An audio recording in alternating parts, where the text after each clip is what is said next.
Hello, welcome to First Christian Church's Adult Fellowship Bible Study, both to those of us uh, here live and those who are connected virtually.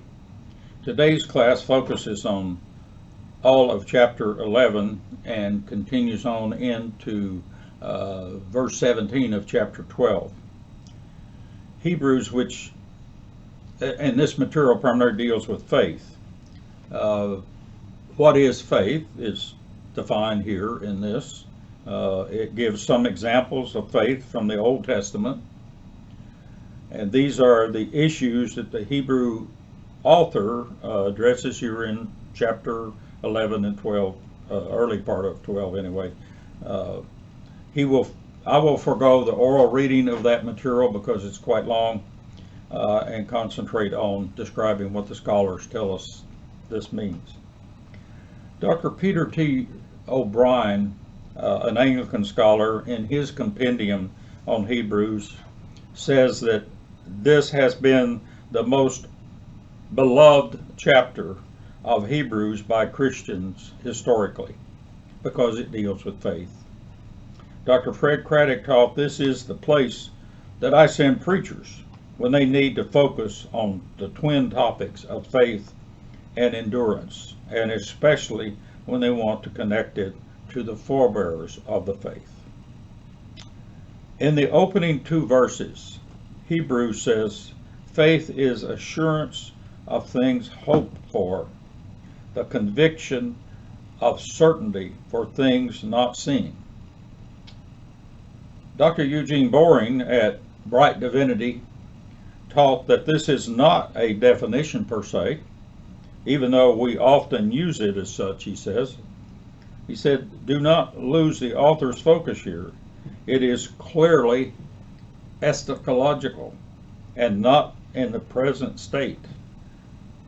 In other words, in the present state, we don't measure things based on faith. We measure things in our society today based on facts and the standards for assurance. It comes from those facts. But here we're presenting a future, a long time future, end time future, eschatological, as it's referred to in theological circles. Faith cannot be severed from hope, he says. The Hebrew author's main point keeps that in mind throughout. Faith is the substance of that which we hope for. The conviction of things not seen. Understood, he says there, is the idea not only unseen but unmeasurable. Scholars say this is more of a definition that would apply to things in a court of law, and it's being presented as such here, especially as perceived in the Greek Hellenistic culture of the time. Some scholars say it probably means demonstrated proof of what cannot be measured. In other words, faith does that. In other words, that's the role it's playing. It is in some ways doing, as some scholars argue, faith is a measurement of what we cannot measure that's going to happen in the future, is the way one scholar described it. They're all over the place, I might add, though, as they define what their own ideas are here. Thus, faith is your proof of an unseen eschatological event that we cannot measure through normal means and facts by science and mathematics. Thus, several scholars take this to the point of making sure we separate any confusion with fact-based confidence and faith-based confidence. They say the author's meaning here is that faith yields the confidence and proof for that which is unseen and unmeasurable in the future, that which will take place in a future eschatological time, and not something that takes place here in real time. Thus, if you do not get it, the idea one scholar throws in, you don't have sufficient faith. i.e., he then inserts, you do not have sufficient proof. Dr. O'Brien, the Anglican scholar, says that in interpreting this, it's important that we should not miss the point of context that underpins the entire book of Hebrews. The sermon is being given for people who are under duress and conflict at a time. It's either ready to happen or it's already happening. But there's not much doubt that it's going to happen, is kind of the idea.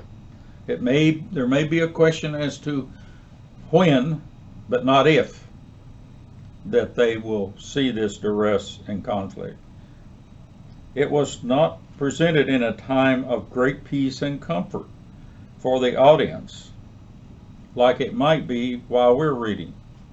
Instead, historical scholars say the Jewish Christian audience that he's referring to here is facing severe persecution because they are believing what we would refer to as Christianity. Thus, it is hard for us, not facing such persecution because of our faith, to relate to the situation. Safety at the moment seems to be to return, for these people that he's talking to, seems to be the safer route, to return to the older Jewish faith and abandon the Christian movement. It is hard for those not under such temptations, for their safety and their own personal wealth and property, to see this, where safety of body and wealth are important in real time. Moreover, based on what has been said earlier in Hebrews, these same people, or at least some of them, have already experienced the type of suffering that's expected here. Thus, the author launches into a set of 18 examples that begin with my faith, or by faith.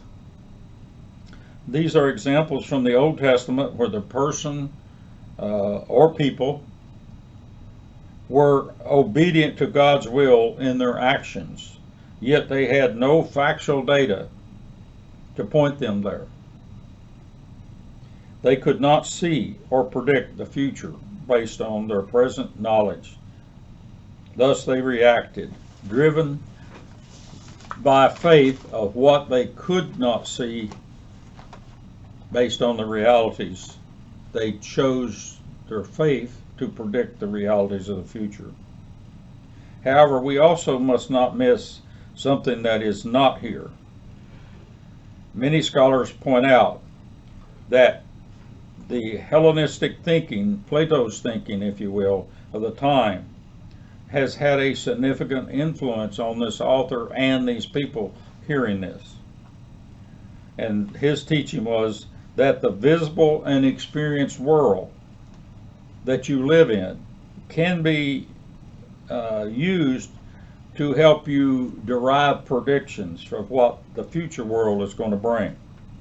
You cannot see now and thus experience it as it's actually going to happen, but you can make some sort of reasonable prediction and take steps. And so that concept of using what's happening and what has happened to predict the future was a Plato thinking. Thus, these historical examples of faith that he's presenting here are being used in that sort of venue, several scholars point out. That's Plato's model, and he's teaching it without acknowledging Plato. It's just such an ingrained part of their culture. Thus, using these examples as proof of how to deal with the future based on 18 examples from Old Testament scripture. The faith of Abraham and his descendants are used as the greatest example here, in part because it demonstrates both faith and long endurance of obedience to God's will. Of course, there is no mention in that of the other son, that is, of Ishmael. It's only Isaac that's mentioned here, nor is there any real issue in about the man's heart. It's basically total conversion towards carrying out God's will, that he was willing to sacrifice his son. The psychological aspects are not touched on, only his obedience to God.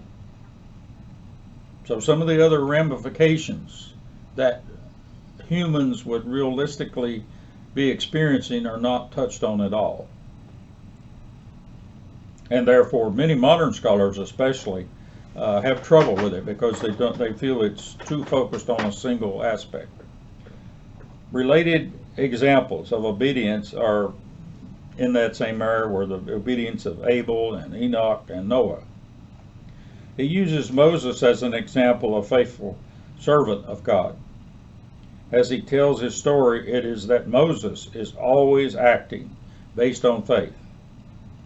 He then goes to 6 examples of others who acted based on faith: Gideon, Barak, Samson, Jehoshaphat, David, and Samuel.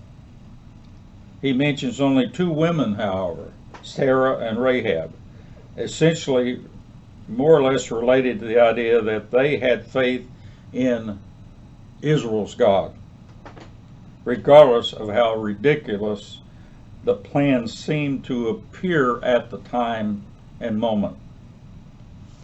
In other words, it didn't fit with current realities, but they had faith to follow it anyway. But notice he ends chapter 11 with the statement, all these did not receive what was promised, meaning the salvation that was promised. Excuse me. Scholars say, make sure you do not conclude that the lack of receipt of faith, of salvation here, is not due in any fault to their lack of faith. Rather, it was due to the timing of God's plan. The Greeks say literally, because God, having foreseen, provided something better concerning us, concerning humans.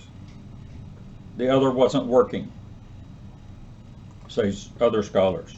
That concern is omitted from some translations in the Bible, however, including the reliable Revised Standard Version. Professor Donald Hagner at Fuller Theological points out that these models of faith that he used here present the idea of only limited fulfillment, because the full fulfillment cannot happen until the eschatological age happens, and that plan is through Christ and not through the first covenant. All God's people from all ages will be brought together under fulfillment in the age to come, is the teaching of the Christian faith, however, he says. Thus, as Hebrews continues in chapter 12, he is saying, keep your eye on Christ, on Jesus' example of a faithful, enduring servant, obedient to God's will. His was a perfect life of faith. In chapter 12, he shifts his focus more to faith expressed through endurance, says Dr. O'Brien, and submission to God's discipline on earth and God's will. Jesus' lesson to society, he says, is obedience for God's message is very similar. That relative to obedience to God, a similar parallel would be a small child obedient to their parent, is the idea here. Hebrews highlights the endurance of Jesus to God's will during the Passion, especially. The Passion was a hostile event against him, and it was coming from sinners. Why do you focus on it? So that you do not grow weary and lose heart and hope, the author says. He then reminds them that they so far have experienced nothing like what Christ suffered. Yet is not said here, but is implied, scholars say. The idea is that their real struggle is against their own sinning, while Jesus was suffering from sinners. In sinning, he reminds them of the big one, though, the big sin, the unforgivable sin, says Dr. O'Brien, that of apostasy, meaning the abandonment of your faith in God's plan and turning elsewhere, which the Hebrews author is trying to keep this front and center for these people, to help them avoid it. That is one of the key events in his sermon. His stern warning comes in chapter 12, verse 17, where he is reminding them that there is no second chance for repentance after apostasy. He uses Esau's example of selling his birthright as an abandonment of belief and faith, and thus an unforgivable sin. He had no second chance. Dr. Craddock says the storyline of the first half of chapter 12 is do not abandon the faith, and look to how Jesus handled the tough times for your model, which is to stick with God, pursue peace, which everyone had worked towards, and work towards holiness of yourself, improving yourself spiritually, as these are gifts of God. Holiness here has moral overtones, greatly, say several of the scholars. There isn't any doubt about that, one scholar says. But it also means to remain sanctified by Christ's sacrifice, because it's a gift to you. It comes one time. It is your one and only chance, say several scholars, is the theology that's presented in the Hebrews. That is not consistent necessarily with what with various versions of Christianity may teach. That the point, though, is what is the book of Hebrews teaching? That's where the scholars say it is your one and only chance. That is clearly one of the messages that comes from the book of Hebrews. Hopefully this has given you some understanding of, as we approach these concluding chapters here, of what Hebrews brings to us, and we will finish up the book of Hebrews next week, and hopefully you will join us for that.